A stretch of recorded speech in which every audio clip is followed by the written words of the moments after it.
Powered by Reb Media in partnership with TSN, we have breaking news on the Dregs Hockey Podcast. And really, I believe this is a first going live with said breaking news. And it's important enough. I mean, we've got some imminent hirings. If we look at what's going on in Vancouver, Ray Ferraro, of course, the Rick Tocchet speculation, which we know is true. It's just the contractual stuff, the clearances that need to get done in Philadelphia.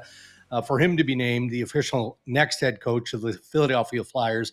Earlier on the podcast, we talked about Ken Holland, going to be named the next GM in LA. So all of a sudden, it's not just the playoffs going on. There's a lot of off-ice news that's breaking as well. But let's start with the Vancouver Canucks.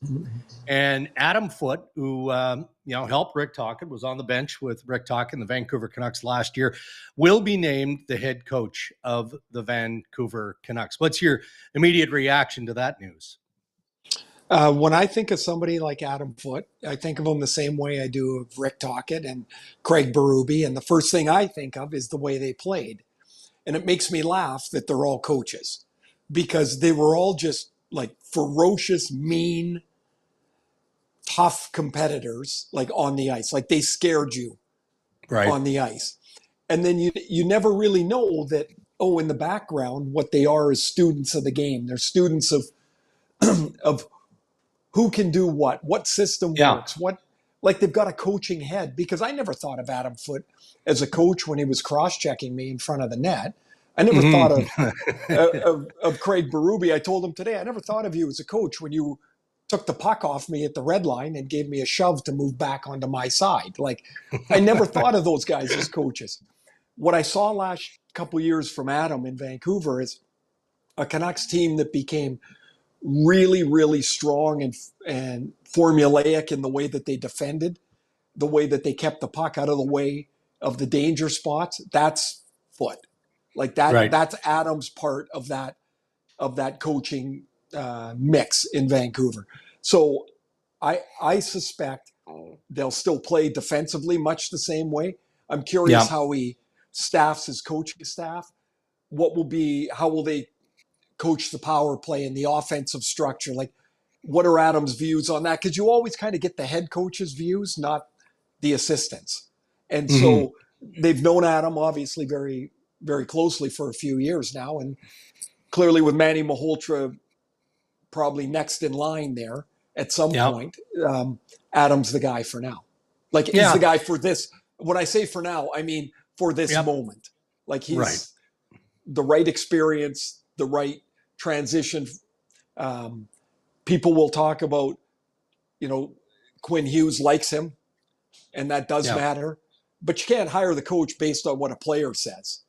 Right. Like, you can't. But you want him to be accepted and respected by your best player, and clearly he is.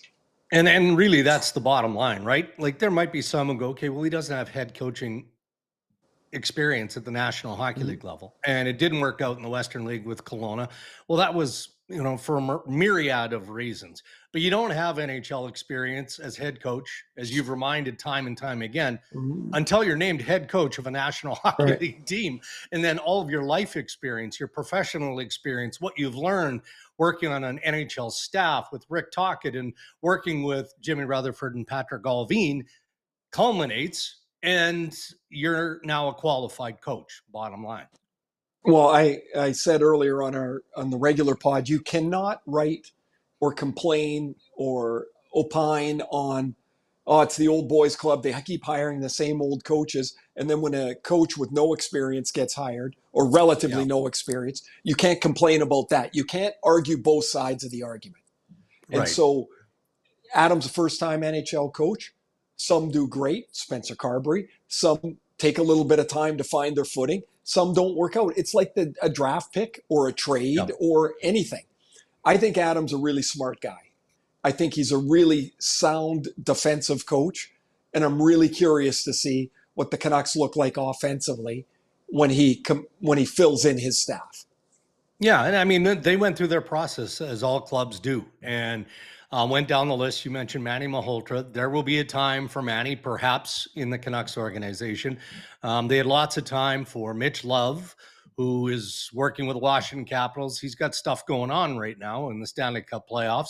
Marco Sturm was a name of interest. And Luke Richardson, also a guy who I think, frankly, Ray, is likely going to join Rick Tocchet in Philadelphia on that bench. And not that this matters, and I don't think it influenced the decision here by the Vancouver Canucks. I think that if it hadn't worked out in Vancouver, Foote probably would have rejoined Rick Tocchet in Philadelphia. So it's just kind of how that carousel works. But that also speaks to the trust and just a level of respect that all of those men have for each other, knowing that they work well together and they can contribute to the greater cause. So we'll see how things play out. But I wouldn't call it overly shocking that Adam Foote gets the job in Vancouver. I think at this point, for where they're at, it's probably the right call. Well, and as much as Talk and the managers in Vancouver speak so highly of each other, they would have a pretty damn good indication of what Adam Foote's all about too. Not just because he's been the assistant there, but what Talk would have spoken about in their meetings as well. I don't think Luke Richardson's too dissimilar from Adam Foote. I mean, Luke was going into a gunfight with a butter knife in Chicago. He didn't have a chance. And raw deal. And anyone you talk to around Chicago, they might complain about a tactic here or there, but they never complained about his preparation, about his messages to the team and how he got those messages through to the team. You coach what you have. And if he's going to Philly with Talk, I think he will do a really good job there. He's a head coach that didn't really get a fair shake, I would say. Right. All right. So look, Philadelphia, there's growing pains ahead. They're not going to just flip the switch and be a contending team in the next year or two. I think their hope is that they're diving into the pool of making significant trades, acquiring or attracting coveted free agents in the next couple of years. So that would be Find a goalie.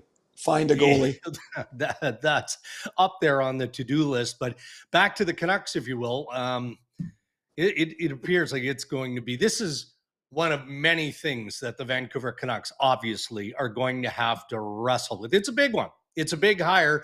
Now you know what you're working with. You for the most part have the workings of a staff, but this is really just the beginning of a long process, I think, for Patrick Allvin, Jimmy Rutherford, and Canucks management. There's plenty to do. There is their defense is in really good shape. Their goaltending is in really good shape. Their forwards, not so much. So how do you find more goals? How do you cultivate more offense? I would find it hard to believe Pettersson doesn't score at a more reasonable pace. I would think that is fair to say. I would think Dakota Joshua would return another 10 goals onto what he struggled with this past year for a myriad of reasons. How many, if Pius Suter isn't back, you got to replace his 20 goals. Is Jake DeBrusk topped out? I don't think so. I think there's more offense there. Are some of these younger guys ready to contribute? If Brock Besser leaves, what are you doing there? There's so many personnel decisions, and they're all around the forwards. And so that's a puzzle that's got a lot of pieces that don't have defined edges yet. And I think that's the biggest focal point for the Canucks going into now that they have a coach hired, that's now their official offseason. Right. All right. Well, there's tons of work that needs to be done, will be done for the Vancouver Canucks, the Philadelphia Flyers. Kenny Holland will be named general manager of the LA Kings. So you know that he's going to be fired up and he's going to be eager to put his stamp on that team. But in the meantime, we'll let you go. This is like a real quick breaking news emergency pod. But we've got Game 5 tonight, right? Toronto and Florida. So what'd we learn? What'd we learn from the morning skate? Do we expect changes here? Yes, we do. Evan Rodriguez will not play tonight for Florida. Yep. So Jesper Boquist will go in probably. I think they'll just plug him right into that spot with Barkov and Reinhart. Craig Berube was pretty coy about his lineup. He said got a couple of game time decisions. He was asked health or coaches' decisions. Said no coaches. And so it made me think, like, Kampf wasn't on the ice today. Which is weird. Makes me think Kampf is in. And if he goes in, I think Yarncroke would come out. Yeah. Robertson did not sound like an option today. Stolarz he said, I'm not even thinking about him yet. So there'll be a couple of changes. They might sound like minor ones, but who knows? Maybe one of these minor changes gets one chance tonight.